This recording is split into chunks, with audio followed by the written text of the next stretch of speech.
It's Tuesday on Your View. Welcome to the show. I am Morayo Afolabi Brown. As always, I have the ladies with me. YK in the building.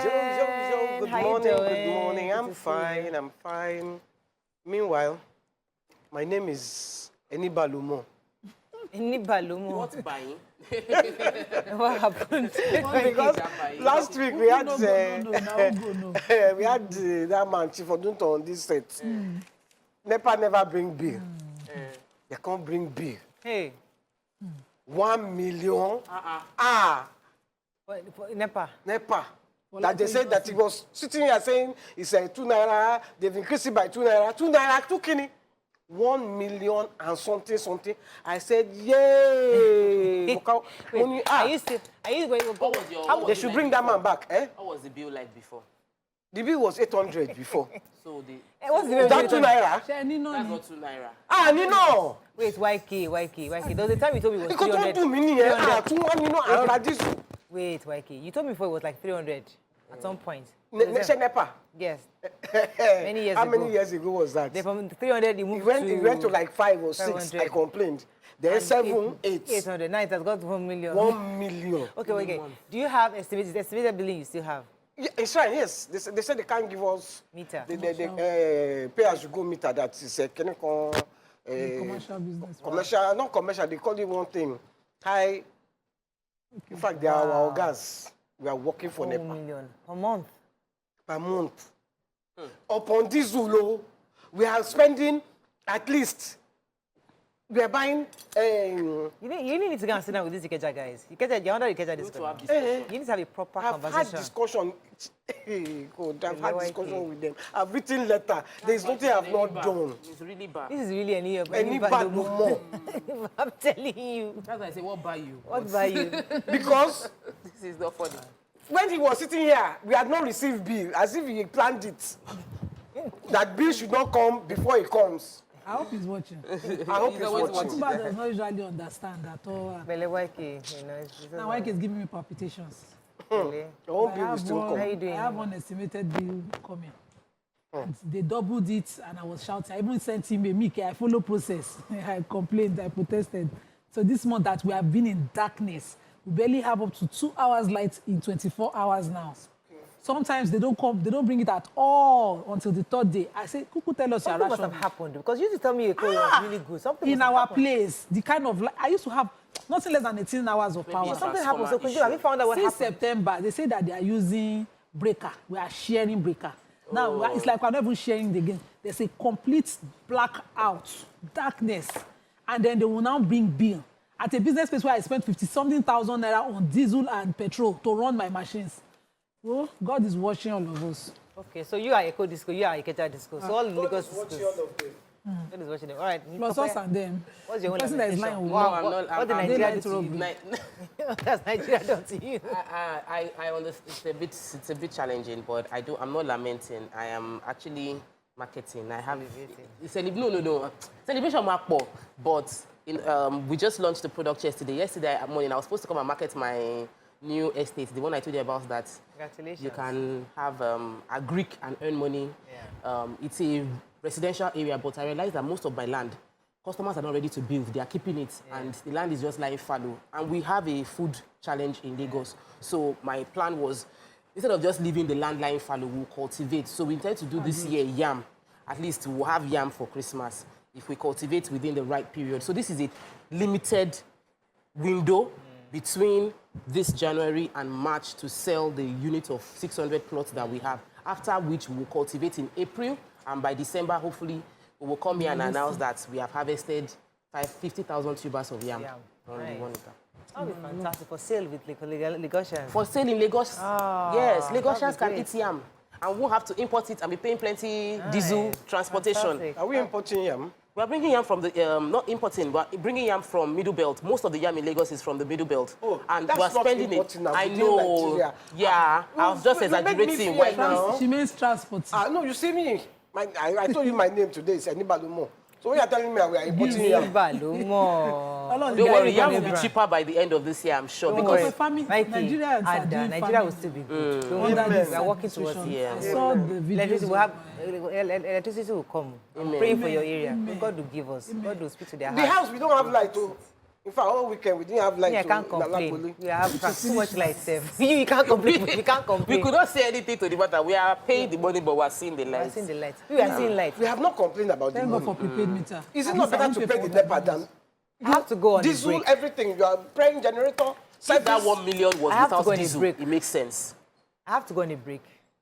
When we come back, Diesel 1 million. we go through NEPA the 1 front million. pages, Business the don't end. papers. Stay with us. We'll be right back.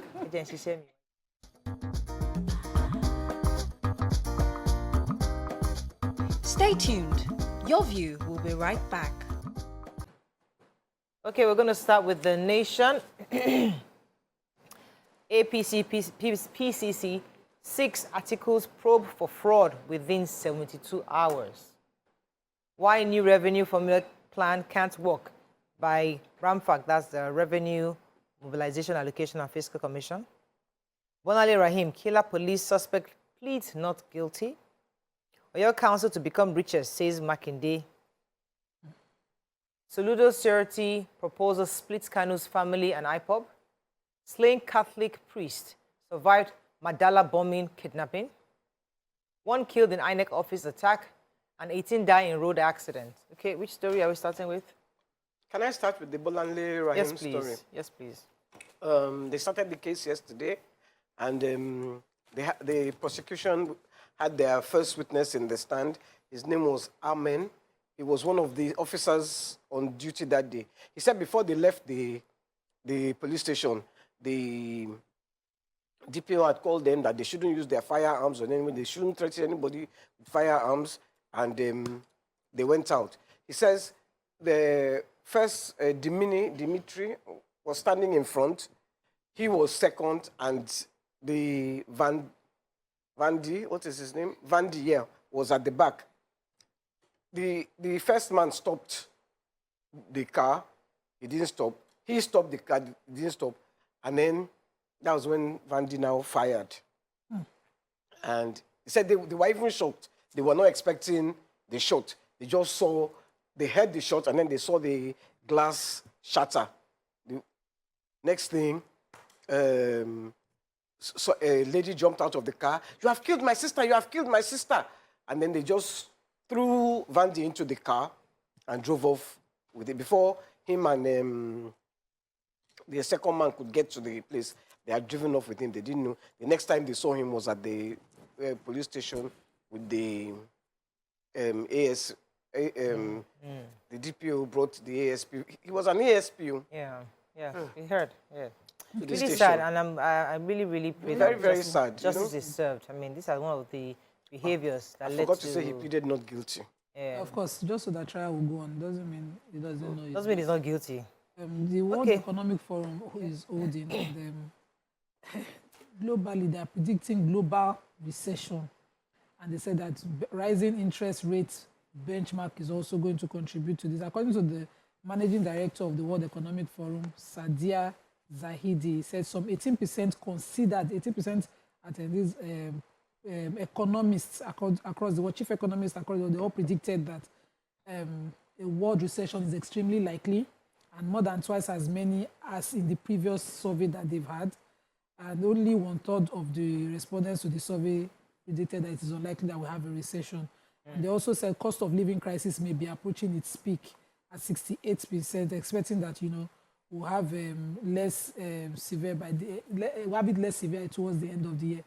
I'm just hoping that all this their prediction remain away.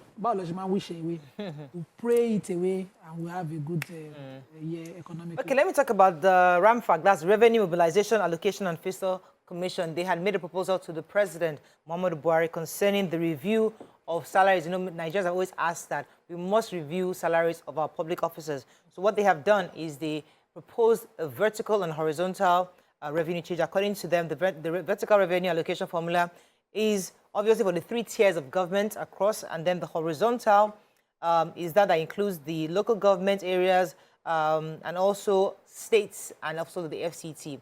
and the president had said that he can't review it until he gets feedback from the constitutional review that's been sent to the National Assembly for review. After the constitutional review has been passed, that's when he can then take the recommendations of the RAMFAC to the National Assembly for ratification.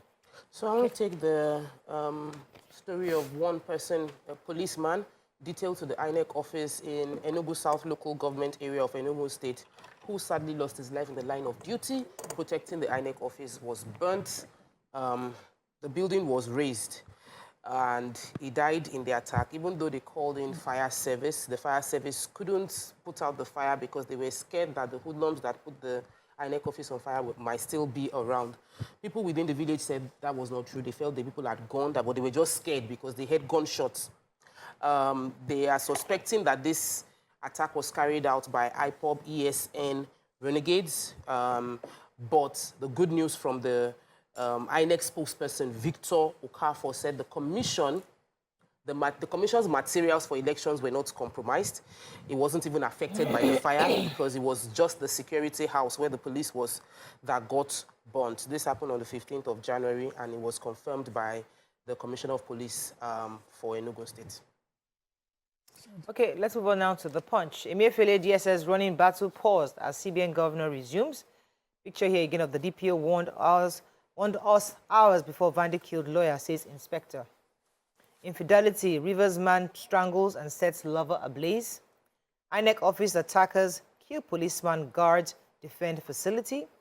Asumesu FG over withheld salaries. Graft video, Tinubu PCC demands articles prosecution and PDP protests. States, local government meets RAMFAC, wants higher revenue. Inflation drops slightly, production costs remain high, and oil blocks licensing to end in April. Okay, which story?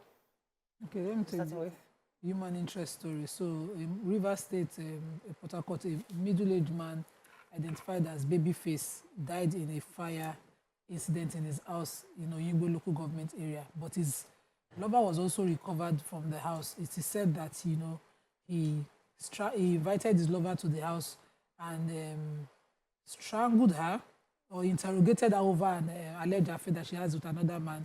They had an argument and he killed her, strangled her, then set his apartment ablaze as a way to cover up. But he himself was now unable to escape the fire. Sadly, both of them have died, and I don't know. The investigation will actually not lead anywhere. But I'm hoping that if there's any other hand involved in it, it will be discovered. Okay, so the major headline, Emefiele resumed work yesterday, and everybody thought there would be a brouhaha because DSS have been trying to, or been saying that they wanted to arrest him. So he came back yesterday, and I think I'm trying to see the person that spoke from his office. One of the spokesperson came out to say that Mr. Osita Onwanishobi, the Apex Bank corporate communications director, was saying that their boss has resumed work amid concerns over the absence since last month. He went on his annual vacation, and they've not seen anybody from the DSS come to him, and everything is calm. DSS, on the other part, said that they denied trying to go arrest him in the office, that they never did that, and they did not storm his office as reported on social media, and that everything is just being put on hold. All we're hearing is just fake news about their alleged arrest of the CBN governor. Okay. Who is going to investigate his controversial involvement? CBN governor. Who is going to investigate his involvement in terrorism by sponsoring? Well, that wasn't addressed in this article. It was more about this resumption. Let the man even resume one day first. For reminding that there's a case on ground. Interesting. Maybe any other story? Should we move on? No. I'm taking the ASU story, ASU Konua story. So we all know that the federal government didn't pay lecturers during the 8 months period of strike, but information came out that they intend to pay Konua. That's the Congress of Nigerian University Academics, which is like a parallel union that was formed during a parallel union. Anyway, so they got a memo that was sent to the president of Konua, Dr. Niyi Sumonu, and in that memo they said they were going to pay people that are members of Konua for that 8-month backlog. Now, the lawyer representing ASU has said, that's Femi Falana, has said that he's waiting for them to pay Konwa so that they have a legal basis to take their challenge to court, because they are demanding that ASU also gets paid. We're waiting to see how that plays out. But hopefully, all these children don't go on strike again, or university students don't go on strike again. Okay, let's go on a quick break. When we come back, we'll continue with our review. Stay with us. We'll be right back.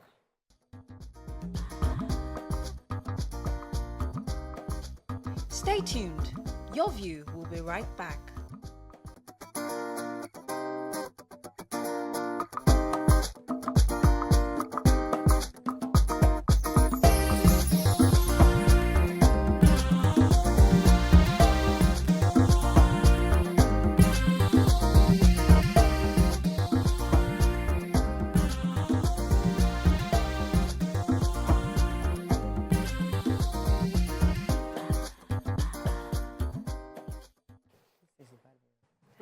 Thanks for staying with us. We're now moving on to Daily Sun. Service Chief's action saves Emefiele from arrest at airport.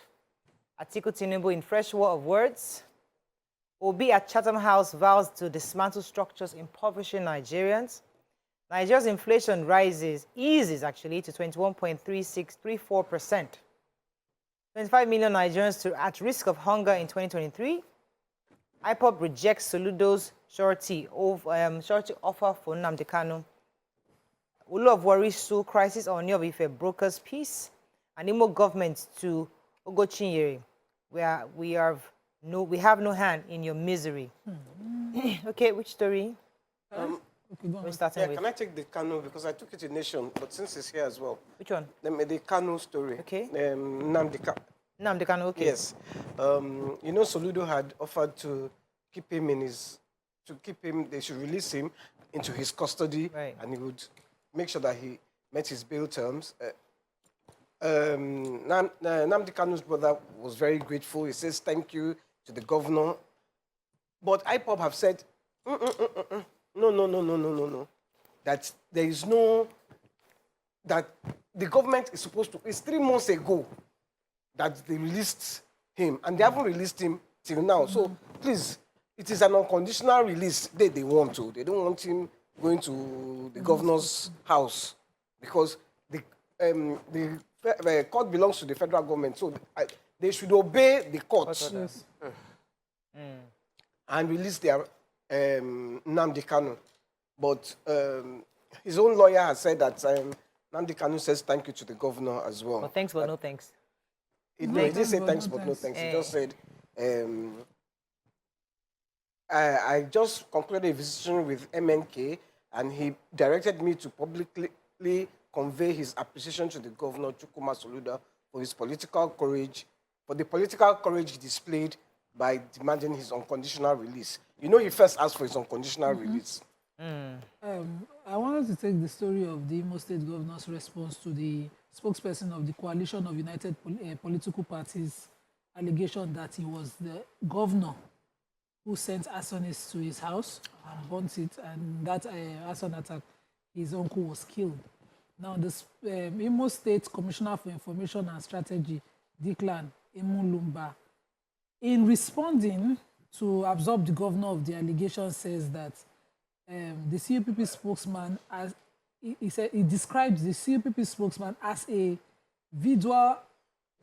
queer and perverted individual with track record of cantankerous conduct, one who picks enemies the way magnets pick pins, and therefore should look inward to know where his problem emanated.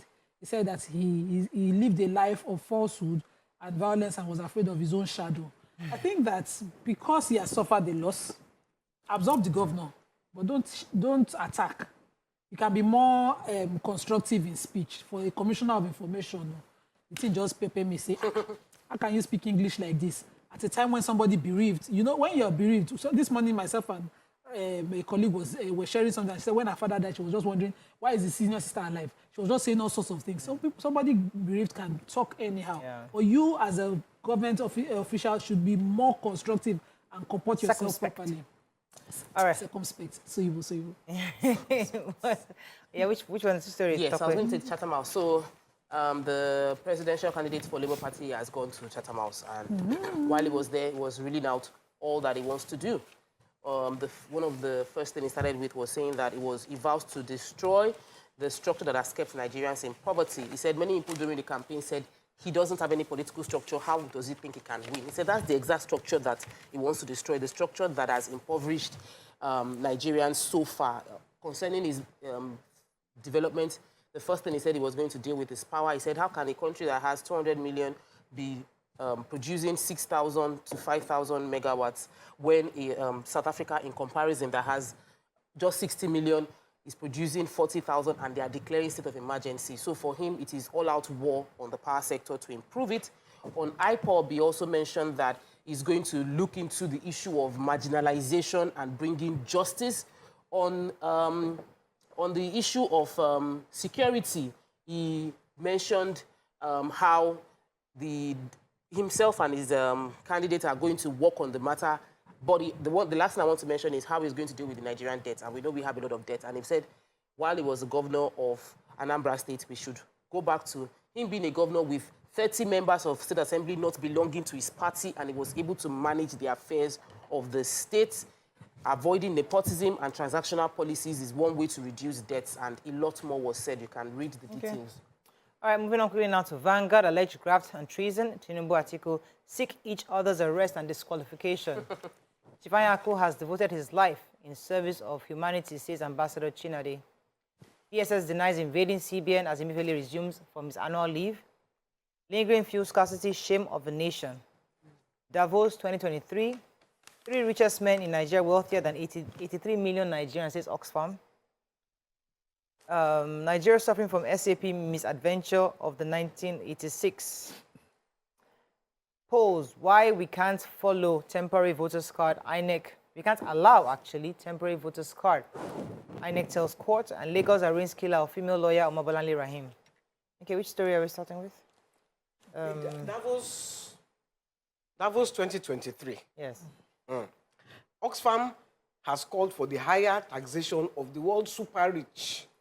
And that's 3 Nigerians, only 3 like this, are richer than 83 million of us. And that 0.003% of Nigerians, that's 6,355 individuals, are worth at least $5 million and above. He said it suggested that the wealth tax of 2% on millionaires and 3% on those wealth above 50 million and 5% on Nigerian billionaires would raise 3.2 billion annually. So in short, what they are telling us is that our rich people here, they're not paying enough tax. If they tax the rich people, instead of coming for people like us, that our debts will decrease, one, because they will have money to spend, they will have money to put on health, they will have money to put on education. So they should now please go and be taxing those people and stop letting them escape. Yeah. It's not only Nigeria, they also talk about globally. So they also, I'm just telling you that it's not a Nigerian problem. Am I paying tax in global? I'm just reading the article. I'm trying to add to what you're saying. Okay? In addition to the Nigerian part of the conversation, they also added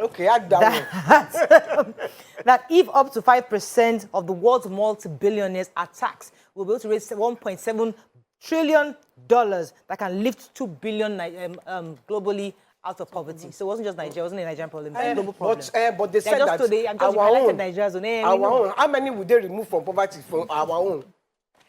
Any other story on Well, INEC yesterday threw their lawyer in court. You know, INEC had been taken to court by someone asking the court to compel INEC to allow voters with temporary voters card vote. And INEC, with their lawyers yesterday, asked the court to dismiss the suit and insisted that only PVCs are the legitimate voters accreditation method approved under the Electoral Act, and that's the only method, the only tool that they'll be deploying. Right. Any temporary method, voters card registration, or any such temporary measure will not be approved for elections. And they quoted the valid act. I got mine last week. I forgot to mention it. Oh, congratulations. Yeah, so we're good to go.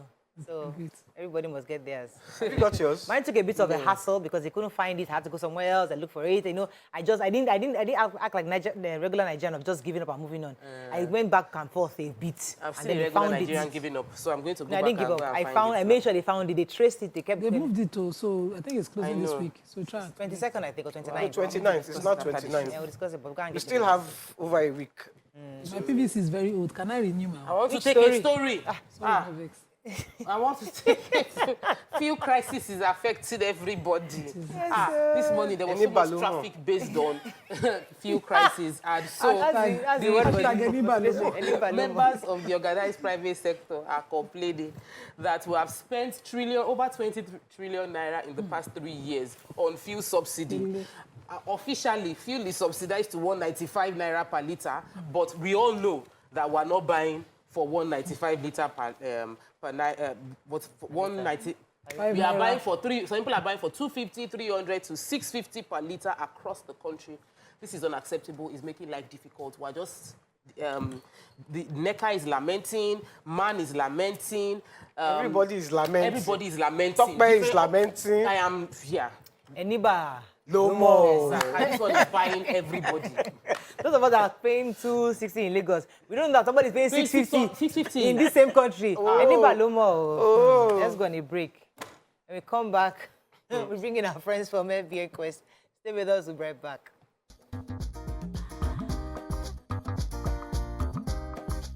Stay tuned. Your View will be right back.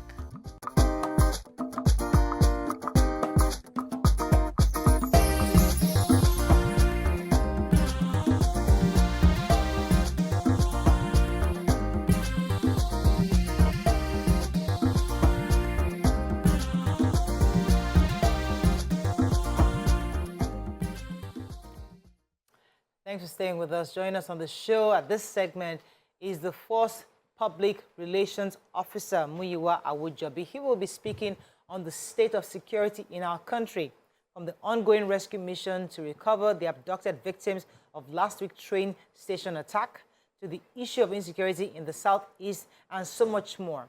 Welcome, sir. Good morning, Force PRO, Olumuyiwa Adejobi. Are you there, sir? Force PRO, are Good you there? morning. My name is Yes, good morning. My name is Olumuyiwa Adejobi, not Adejobi, please. Okay, Adejobi, I do apologize. That's what we had on the screen. Okay, let me check. All right, thank you for joining us. So, Nigerians are obviously very happy for two key things. First, the rescue of the train victims. This was one of the good news we got. And the fact that the trial of the young lady, Bolanle Rahim, was killed on Christmas Day has started. So we're seeing progress of some sort. But could you give us a bit of an insight to, let's start with the one in Lagos, the Bolanle Rahim's story, for example. The trial has started. We're happy about that. But what does victory mean? What does prosecution look like? Because Nigerians always wonder that once the trial starts, we don't really see the end. What's the end expectation of Nigerians when it happens? What are the various stages do we expect to see if indeed this man or this team are found guilty of this woman's murder? You don't expect me to speak to that for now because the case is in court and Lagos State government is leading the prosecution. So let us leave the case for court to decide whatever it is. So I don't think we should be discussing that one on here this morning because the trial is on and it's not going to be too good for us to be judgmental or discussing an issue of that So let me nature on here. So let's leave the trial in so Lagos. I'll leave that. Let the prosecution continue. Okay, let me leave that, but let me just give you an hypothetical situation. So, for example, a police officer is found guilty of a crime, any crime, slap somebody's face or whatever, and then it's such a bad, and then he's prosecuted. When he's found guilty, what's the end goal? Because Nigerians always feel that when these things happen, we don't see the end game. We don't see, do they just get dismissed and nothing happens? Who ensures the prosecution afterwards and who follows through to ensure that they are prosecuted? That's really what that was my question. So whatever happens after. The law is there, the criminal justice system is there, and it is clear enough. We have provisions, we have criminal laws, and we have procedural acts. Criminal procedure acts. We have evidence acts. We have some of these laws that will guide procedure into prosecution. When a criminal case is committed, if it's serving personnel, not only the police, it affects all security operatives. Once they are serving the land, you can't arraign them except either they are dismissed or they are suspended so that they will be exposed to judicial or legal actions. So the process is there. Once an offense is committed, we have procedure to follow.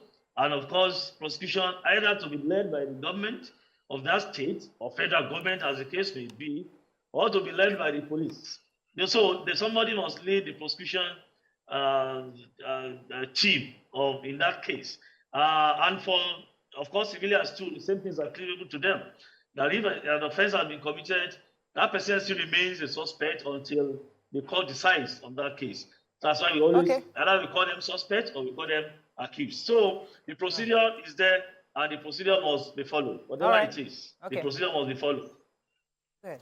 Okay, sir, I want to take you to the Southeast and especially towards the election. We've had several attacks on INEC offices. We've even had INEC say that the only threat to the election is the insecurity challenges. Even though the last attack that took place on the 15th of January in Enugu didn't affect any or compromise any of the INEC sensitive materials, the point is, sadly, a policeman lost his life and the security post was raised. What exactly is the police doing between now and the next few weeks countdown towards the presidential election and the gubernatorial election to secure the lives of the police officers and electorates, as well as all those that will be working with INEC to secure the election? Like I always say, an election is not a day thing, it's a process.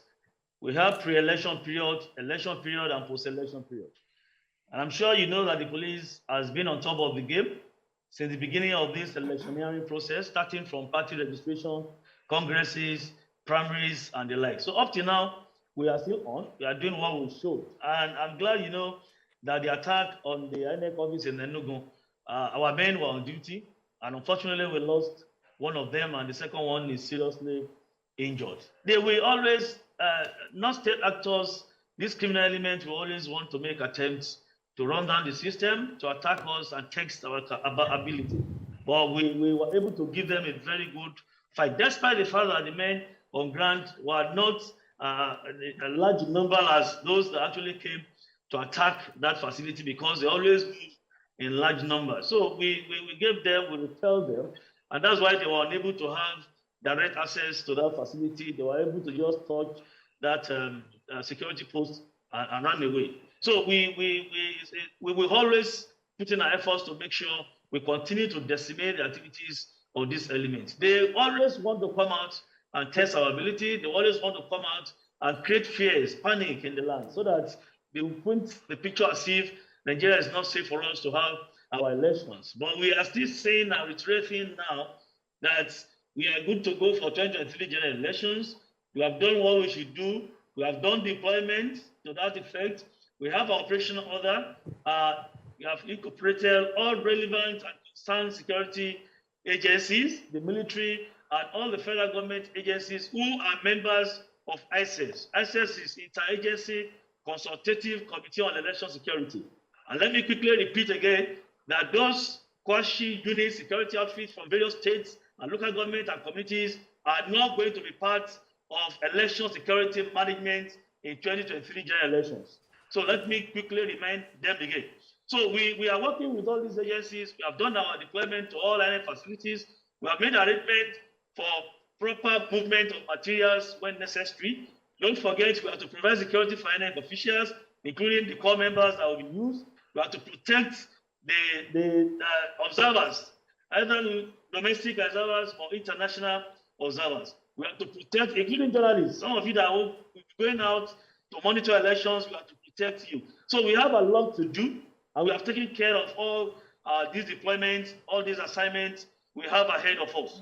So with what we have on ground and with the present procurement of some state-of-the-art equipment, armored personnel carrier, drones, water cannon, tear gas, body armor, ballistic Right. helmet for our men Okay. to secure them and secure others. I think we are good to go with the level we have. The intelligence community is ready. The operational outfit of all agencies, we are ready to go. So we are good to go, and we don't want Nigerians to be in fears. We don't want them to panic. It's just the test from these non-state actors to create fears in the land. But we want to assure them, when we get to the bridge, we shall cross the bridge. Okay, go ahead. But since we're discussing police in Nigeria, aside the elections, there are still issues happening. Just last week, we took a human interest story in the front page where a man in Enugu, Ekiti, a farmer in Ekiti, had his farm completely razed down by cattle. Others moved their cattle there and fed the entire cassava there 30 hectares. to over 30 hectares of cassava farmland to cows. So what exactly would the police say they would do in such a situation? Because we understand that that area is covered by Amotekun, but how do you partner Amotekun to help such a person? Because a crime has been committed. What exactly can you say the police should do? Should he come? And if he comes, how far can you go to get justice for him? Well, when we have some cases like that, the first thing for us is to incident all cases, which means you have to report all cases for many reasons. One, for us to know the present trends of or dimensions of crimes in the land, and secondly, for police to do proper investigation. Don't forget, arson is a criminal offense. In fact, it's a capital offense that attracts capital punishment. So if they have suspects or people have been arrested, the best thing for them is to report to the police, and police to take charge immediately and do the needful. It is, let me correct the impression, it is Amotekun that will assist the police. It's not that the police that will assist Amotekun. And I expect Amotekun or any security outfit being created by state government or local government to assist the police to always involve the police in their operations.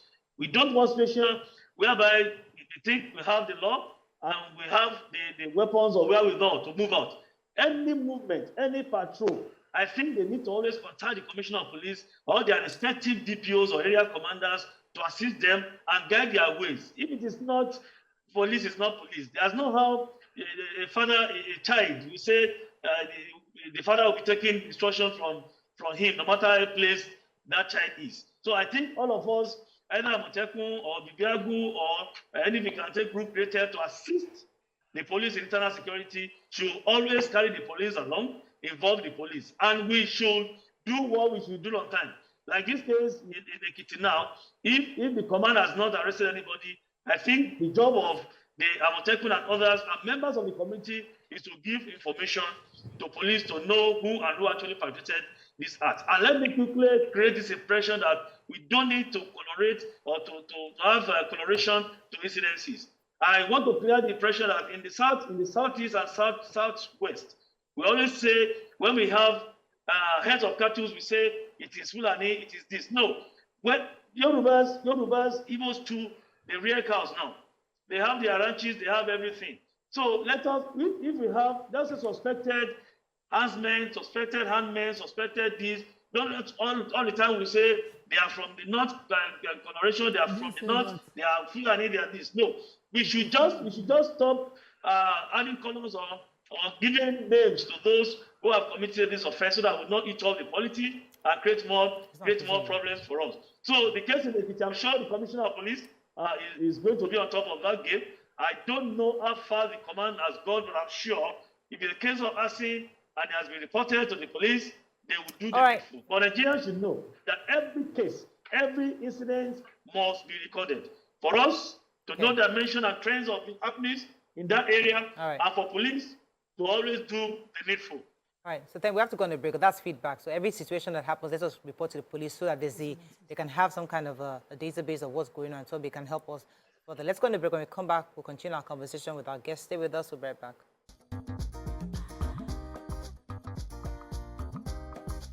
Stay tuned. Your View will be right back.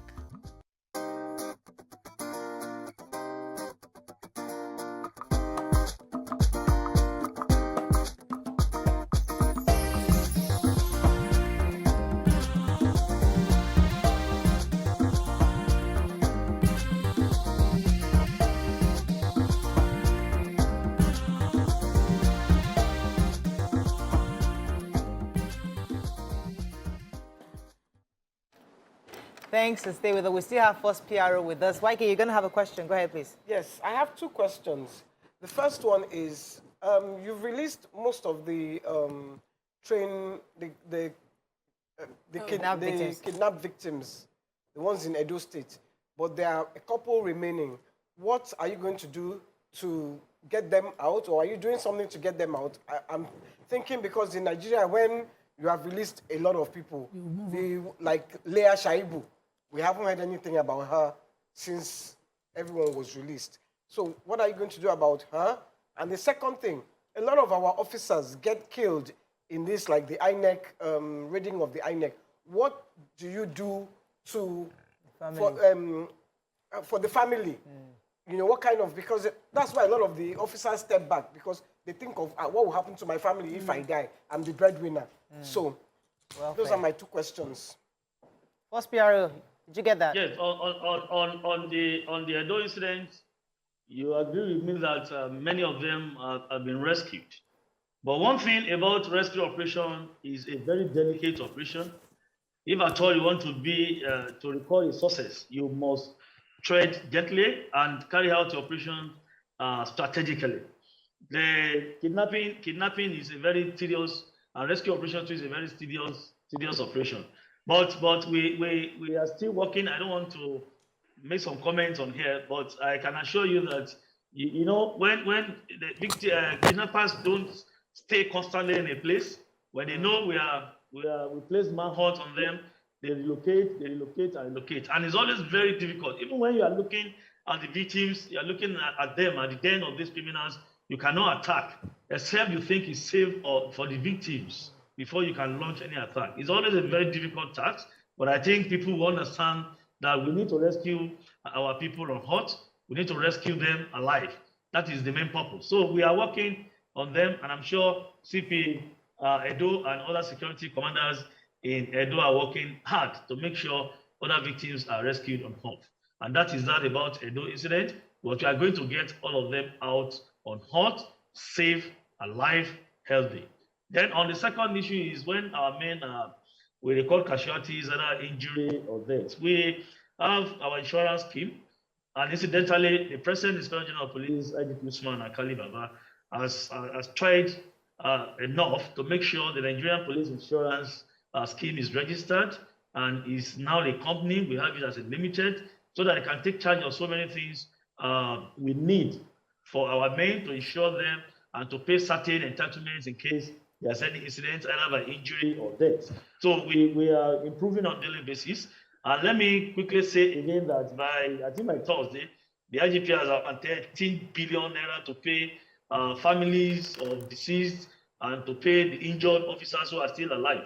So I think in the history of the police, we have not got it good like this, that these people are being considered and these people are being taken care of like this. We're having events, the check will be shared on Thursday at the command headquarters, the IGP's conference room here. So the police leadership is trying to make sure our men feel okay and they have better condition of service in Nigeria, so that you know that when you do go out there are so many things that you can encounter as part of our duties. We need to encounter, we are bound to encounter certain things.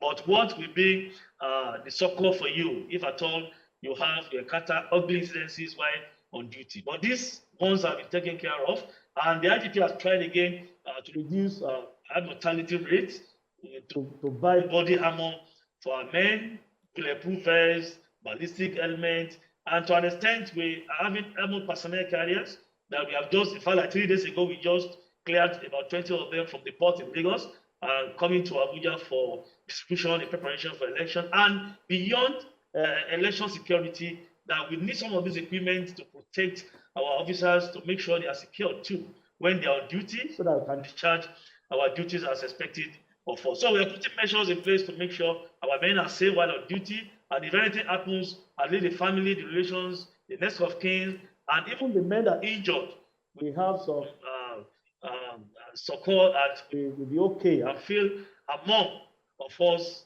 a fit sense of belonging, that they are part of us and they are part of police family on regular basis. Yeah, first PRO, so there's always this perception that our VIPs have more police assigned to them. Even in fact, now the elections are coming. Many have requested for extra security measures. Some have gotten bulletproof cars. Some have even requested for more security personnel. Do we have enough personnel, police officers, to go around? Yes, we know we don't have generally, but what are you doing on recruitment? And why does it look as if more VIPs get more of our police than the people? We cannot have enough men, even if as we are putting 10,000 per annum in the next 1 year or the next 10, 15 years, we'll still need more because we expand on regular basis. Demographically, geographically, we are expanding as a nation. So we always request for more men. But by and large, let me quickly clarify this. People have been engaging me on social media that why do we have some of our men with certain individuals? The law of the land has mandated the police to provide security for certain people. Whether we have men, we don't have men, whether we like it or not. And these men are ordinarily, statutorily entitled to have men that will be with them. Even up to a local government chairman. The law says a local government chairman must have at least one orderly with him. So just consider the number of men we are giving out to certain individuals. And then we have certain VIPs that we must protect them because they are vulnerable to attacks. They are vulnerable. Even if these people are not protected, they are attacked. People will still abuse the police. People who attack us are, why have we not provided security for this man? Because we know he's somebody in our society. But by and large, most of the people that you see policemen with them must have applied. And as I speak with you, come and see the number of applications again. Because we are into elections period, we are planning to have our elections. Come and see the large number of applications coming on daily basis. But we cannot give men to individuals. Rather, we are thinking of how to strengthen and fortify the community, our society itself, not to fortify an individual. But I think we fortify our society, our communities, we will have it better that an individual we don't even need to run up and down from pillar to post to say, I want them with me. So this is an issue that now the IGP has given instructions to commanders of our tactical operations, PMF, SPU, CTU, and all departments across board to know what to do and spend these individuals that are having services of our men. As I speak with you, the IGP has ordered the training of 79 PMF commanders. The training is ongoing at our mobile college in Osun State for them to know how. These applicants, do they pay? Do they pay for police protection? Yes, there's a new project now approved by the federal government.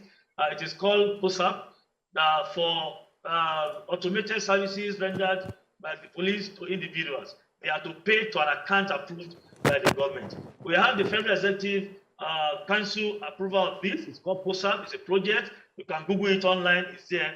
These people are to pay a certain amount of money for services rendered into this account. They don't pay directly to the police. They don't pay directly to the IG. They don't pay directly to police account. They don't pay directly to individuals or commanders. No. This project is found. It's called POSAP.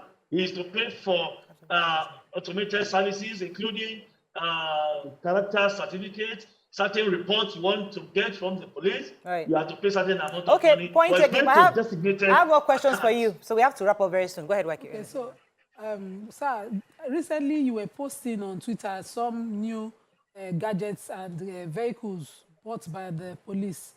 You know, some UAVs, APCs that were acquired by the police. Tell us more about it and how this deployment how this will improve policing. Yes, when the IGP came on board last year, he had and he announced 3 major areas, agenda to work on: robust intelligence-led policing, ICT-based policing, and robust community policing partnership. So one of it is to have intelligence-led policing. Some of these equipments were actually procured to boost our intelligence ideas, intelligence platform. Some of the drones you see that I posted, and some of the AUVs, that is UAVs, unmanned area vehicles that we have procured for surveillance. Each of them is having a capacity of covering more than 10 kilometers radius. so that anywhere the drone is, we can see as far as 10 kilometers radius to gather intelligence for us. And every one of them is connected to our command and control center here in Abuja. We call it C4I Command and Control Center, where Nigeria as a nation has been placed on a map. Every local government, every community in Nigeria is being seen and monitored on this platform at the first headquarters here. And there are some UAVs procured that have capacity of going in as far as into desert areas and have capacity of firing shots. And apart from that, the armored personnel carrier, like I said earlier on, the work they do anyway. The men who are in armored personnel carriers are protected while they can still launch attack. So some of these equipment are being procured by the Inspector General of Police to make sure that we fortify our system and we have better service delivery across the country from Nigerian Police Force. All right. So let me just ask last question. There are several times that you've said it that we should always report. If it is not reported, you cannot work on it. But a lot of Nigerians don't feel comfortable walking into the police station. It's like you never walk in and walk out the same way. You will drop something or something thereabout. So people feel more comfortable posting online. Crimes take place, they will take a picture of the crime and post it and detail what happened. Is the Nigerian police force now collating such evidence from social media space to verify? Number one, can I report an erring police officer through social media anonymously? Thank you. Let me start from reporting officers. See, what I've been trying to tell them on social media is, most times on social media, there are so many things that are fabricated issues, fabricated or distorted facts that you don't expect me to just lift directly and start acting on them. It's good for us at this level, if you're reporting a case at the first headquarters, to always have a document. Like I always say on social media that I've had experiences in my life as PROs for many years in the police, that somebody will tell you on phone that wait into this case, continue this investigation, and later they will tell you, no, I didn't say so. There are certain cases that political matters, sensitive matters, you can't tell me on my handle that I should take up such a case. No. I always tell them, and if you follow me on Twitter, you see I share the official email address of the police to them. And those that have been sending mails to this box, we have been attending to them. Send something for me to print out black and white. Yeah. For IGP to act on and direct somebody to say, okay, I'm the complainant in this case. I have a case against also person and also person. Right. And I've sent a letter or whatever you send to us in our mail, we print them out and forward to the officer. They're always afraid now. For necessary action. Email is at least Email is email safer. is, yeah. All right, I think we have to wrap up with you. But there's a question I've always asked most police when they come. And year on after year, and it's still question. Nobody has been able to give me. However, some of those complaints against police actions, we can easily handle those ones on social media, police brutality, extortion. Find out from there, we handle those ones. But you can't ask me to say there's a presidential candidate that has done this, and you are telling me on my Twitter handle to act. No, it's not possible. Okay, we got if the point. If you have a case against an individual at that level, package your report, send to our official email. And I've shared the email to them. I've shared so many platforms to them. We will print out and give to the Inspector of Police to act. And we have done so. We receive complaints, more than 100 complaints on a daily basis. And we are not tired. So they can as well do same if they have any case that they want us. First, PRO, we hear that your boss will be retiring very soon. Do we hope to see a female IG soon? And secondly, can we consider this uniform thing we've always talked about for years? The blue and black is finer than this black and black. Kindly help us push it around that. We need the blue and... Sorry? Okay. I didn't get that word. I said, are we getting especially a female IG soon? Because we hear that our current IG will be retiring very soon. I think this month or next month. We read in the papers. And secondly, the issue of the uniform. I think I raised it with you before.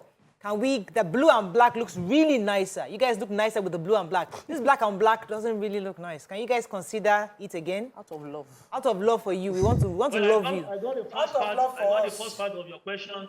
Whether retirement or no retirement, well, the IGP is on appointment, so I think the police council will decide on that, whatever they want to do. So police council is on appointment, not just like me, that I have certain years and I think I can just be moving. So anything appointment like that at that level, I think the federal government and police council can decide on that as and when due. But the second part of the question, I didn't get that one well. Don't worry. I'll relate another The day. blue uniform. Oh, We have to let it go. I have to go. Let me That let is you fine, go. thank you. Let me let you go this time. Thank you so much. I think one thing I got from this conversation is the fact that, especially concerning the VIPs, you know, it's according to law. So the law empowers people to actually request. So when we just say that's giving VIP, it's the VIPs that are requested. That's what The law does the not empower us to request. The law compels them to attach. compels certain the police to attach a as personnel. security detail to set. So for a judge, for instance, a magistrate, one officer is attached to them. But the one we are applying, So now, therefore, what I was saying, that's another one. But what I was driving at is that our problem in this country really are the laws we have. The lawmaker, because we all focus on presidency, governorship, but the real guys we should be worried about are those guys at the National Assembly and the House of Assembly. They're the ones that empower and cause cost of governance to increase, because the more money we're spending, because all these people that are applying, and it's more personnel. The personnel are going to, so they're the ones that need to review the laws. That's what's going to fix this country. It's the offices that they They are still the same politicians that we rally against now. I'm just telling you, It's the where same Nigerians politicians. understand must pay attention to the lawmakers. Those who you are putting into the office of the National Assembly. We It's pay extremely attention, important. and we are always talking about them here. Don't we talk about Yes, It's we do. presidency. On this show we On do. this show, we Let's talk talk about Nigeria. them, but So I on was the giving streets. feedback to Nigerians to understand the importance of not just focusing on the presidency and governorship, but to also focus on the If you are doing lawmakers. well, why do you need police? Nobody will attack you. All right, We'll be happy let's- with you. Let's go on a break. When we come back, I'll bring in our next guest. Stay with us right back.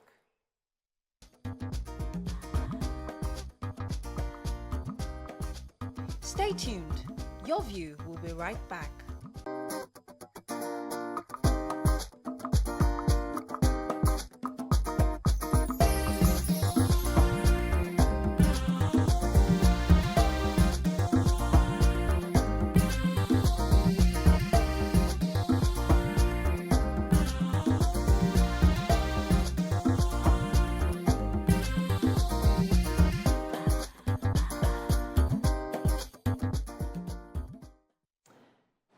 Thanks for staying with us. It's Tuesday, so we have to have something on health. Joining us now is a mental health advocate, Tinuke Irogbobo. She will be speaking on how to manage people with mental disorder.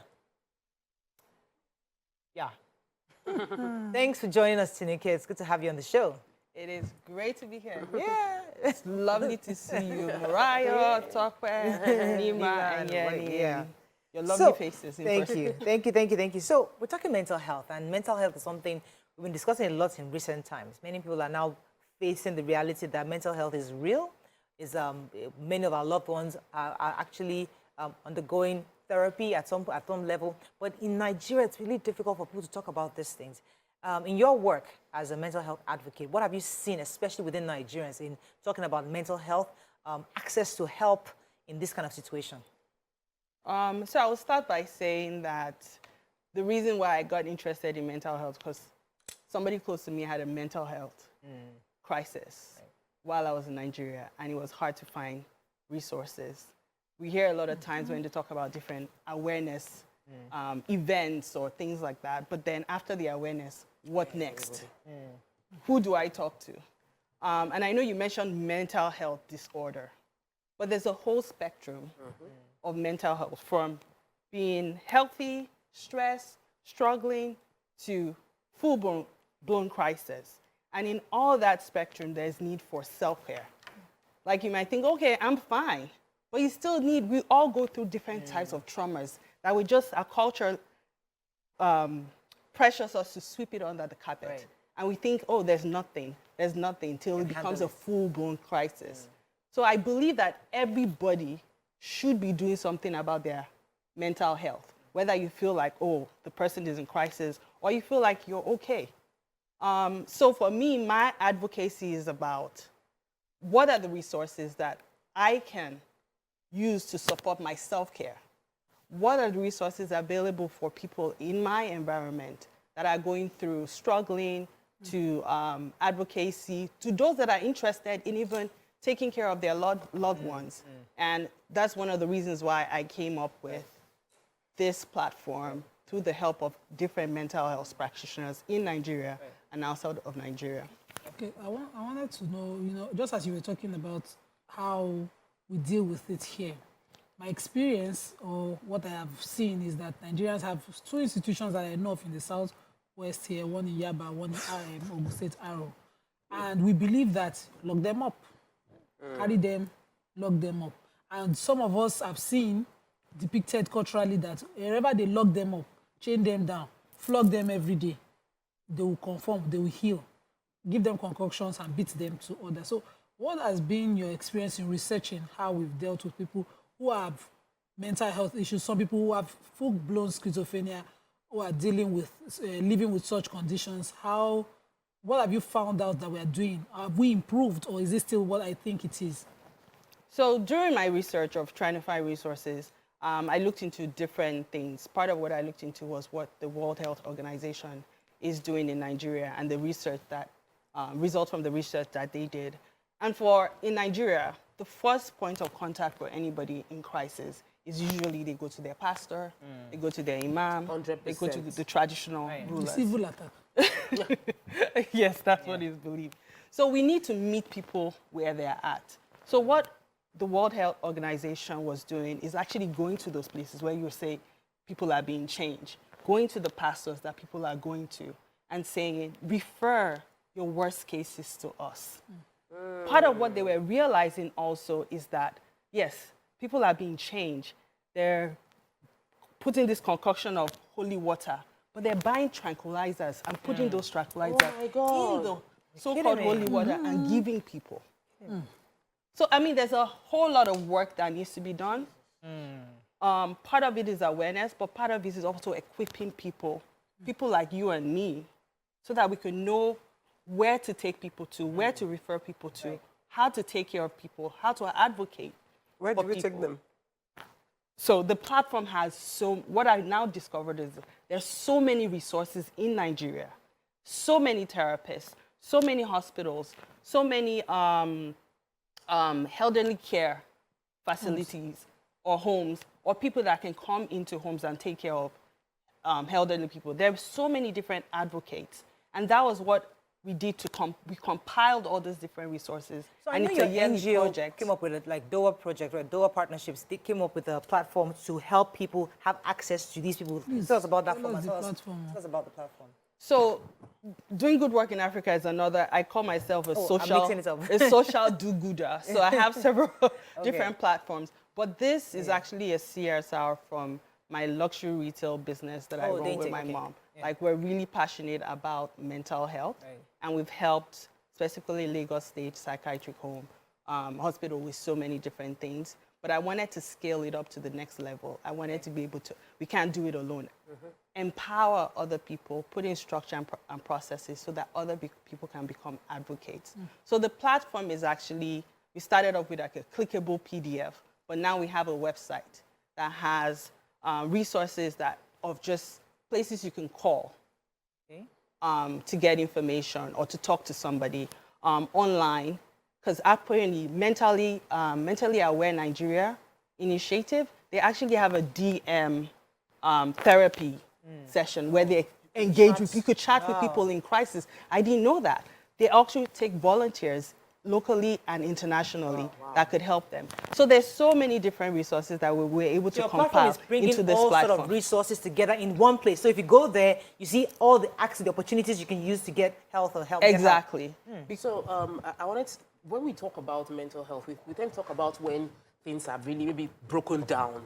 Somebody is talking to themselves, or they cannot control themselves, they're stripping and all of that. But there are many other mental issues that are subtle, but are causing ripple effects. So I volunteer for a fertility community that helps families waiting to get pregnant. And in the fertility conference over the weekend, a mental health specialist came and was talking about how, in many cases, for families that do not have any reason not to have children, they found out that mental health was the reason they didn't have. Sometimes the pressure of getting, the emotional pressure of I want to get pregnant, I want to get pregnant, I want to get pregnant, and then everything is not working as it should. And there's nobody talking about that part when we talk about fertility challenges. We always talk about, let's check if there is egg. Let's check if there is low sperm count. We're not checking, let's check how the husband and wife are feeling. And I'm hoping that this platform would also encourage help for such stress-related mental challenge. Exactly. So there are different special therapists or hospitals or different resources that specialize in different things. There's some that are free, there's some that are paid, there's some that are, like I said, it's they're trainings or places where people can walk into or call. But one thing I want to stress is that you made a specific example. But we all have struggles. We all have challenges. Yes. We all have different things. Yes. But I mean, that is something you could have a conversation with your therapist about. Yeah. And she'll be able to walk you through thinking logically about it or feeling empowered to actually do something about it or come up with They won't be able options. to take all of us. They if won't- it comes to NEPA. We plenty. We need therapy. Plenty. Oh. All right, let me go on a quick break. When we come back, we're going to see, because you see, I know that you're trying to get people help, but it's not just about saying go to the hospital, go and call somebody. You're saying go to the platform, right? Look for the various options available. At least people have find what somewhere works to for go you. to help. But there's still that question of when is the right time to seek for help. When we come back, we'll discuss it. Stay with us. We'll be right back.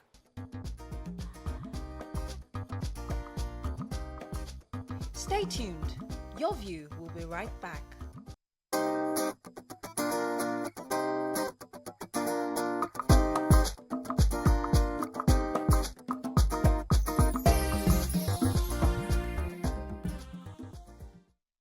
Thanks for staying with us. I still have our mental health advocate, Tinuke Erogbogbo Oyeniyi, with us.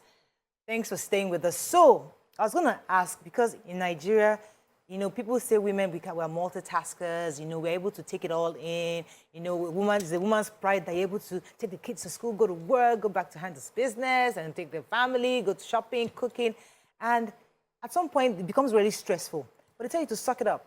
Hey, you're the woman of the house. You're the nurturer. They want to care for everybody, family. So my question is, at what point does a woman in particular know it's time for me to rest? And what does rest look like? Because many of us think, oh, just go to the spa, get your nails done. But some people are like, that's not rest. So how do you even define what is rest for you? And at what point do I come to a website to look for help? Great question. So everybody is different, Right. right? Like you said, going to the spa might work for me. Like I was just in South Africa and my friends were going on the safari. I'm like, I'm not into seeing lions. So different things work for different people. Right. And I think a lot of times you have to start with self-awareness. What are my triggers? What do I like? How do I create boundaries? And those are things that you can work on now. Whether you feel healthy or not, you should be talking to a professional. You should be working on creating a plan for self-care, figuring out who you are. What does self-care look like for me? And how can I provide self-care for myself within my means? Right, right. So the answer is now. So by self-care, you mean have a doctor, someone you visit, or what do you call them? Counselor, therapist, someone you see. Is that what you mean? And you know, if that's what you mean, how do Nigerians have access? Because it's an expensive something here. We see it as an expensive. Put it right.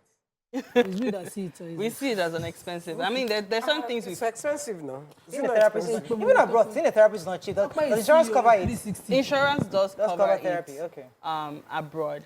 They're also if you go to the platform Mental Health for All Resources ng.com, there are free opportunities, free resources, whether it's a therapy, whether it's going to a hospital, whether it's elderly care that you need. There are free opportunities aside from the paid opportunities. But what I would say is that in the platform, when you go to the platform, when you're searching, there is broken up into different areas, different localities. It's also broken up into online, most of the time, the online resources are mostly free because we opened up the online to not just in Nigeria, but outside of Nigeria. Okay. Sometimes the phone lines are also free where you talk to somebody and they can refer you to someone. One of the things that we are trying to do as a way to scale this program down the line is to create some kind of an escrow that we can then sponsor people that are interested in being advocates to get certified, and also sponsor individuals in terms of getting therapy. That's good to hear, because when it comes to mental health, people like to be discreet. They don't want anybody to know that they are sick or they're having issues. So when you know you can go somewhere, you can get someone to speak to, that's a good thing. Online platform. Yeah. Sorry, no, because I was driving to work today and I saw terrible queues in the traffic, terrible petrol queues. And I saw one man, he had bought from the keg, and the look on his face was like thunder. Obviously, that guy is not a happy guy because he has suffered. So, are we saying half of Nigeria needs this? No, the whole of Nigeria. The whole, at least the whole, because we are suffering this petrol crisis. I think, So this your platform, is it? I need to take 200 million. 200 million. probably not, but we have to start from somewhere Okay.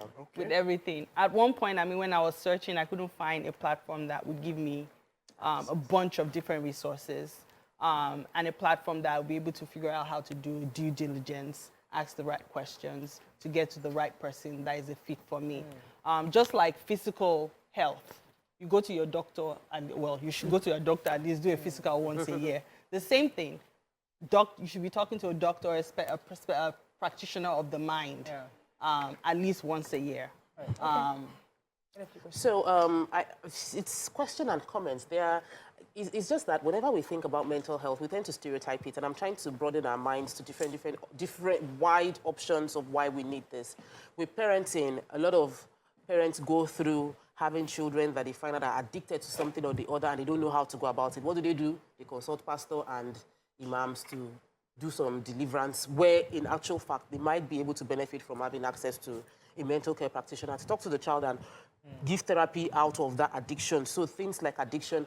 I was watching a movie and I saw how therapy helped a lady navigate her bad character. So she ends up in bad relationships without knowing she was triggering that as a safety measure. And through therapy, this is someone who is, so you can be single in your late 20s or late 30s and you don't know why you keep picking the wrong men. You might just end up having your issue through therapy. So mental health does not mean until you are hearing voices in your head or you wait until you are so sad, there is depression.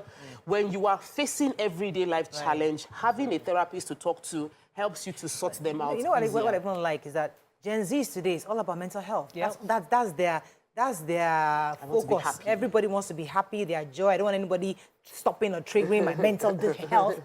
And can these young people also find help? Because in this place, because how young is the accessibility to your platform, for example? Can a young person, a teenager who feels that, listen, I can't talk to my mom, I can't talk to my aunties, I talk to my daughter, they're all just, I just don't like them. They don't get it, right? Can a young person, are you talking to schools to see how they can also help in getting young teachers and teenagers who might be in need of some kind of conversation on mental health to have able to access the websites also, or is it only for adults? Good question. So the platform is for everyone. Okay. And you made a great point. You also made a great point in terms of meeting where people are at, going to the schools, going to the pastors. In fact, part of the individuals, mental health practitioners that are put together, one of them is a pastor, Pastor Emmanuel Owoyemi. He's a mental health advocate in Nigeria. There were other psychiatrists and social workers from around the world that are Nigerians that I brought together.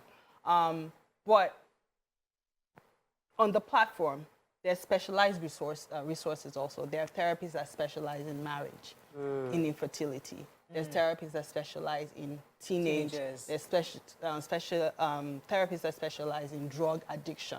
So there are different resources, even the phone lines, different spectrums from marriage counseling to help with navigating corporate. I think I recently told you that I went back to corporate 2 years ago. There's a question here for you on Twitter. Honorable Ademola, he says, talking about mental health, many Nigerians are dealing with mental health that might not be visible. Please help me ask your guests if this platform they have caters for those in rural areas where they don't have immediate access to mental health care. It caters to everyone.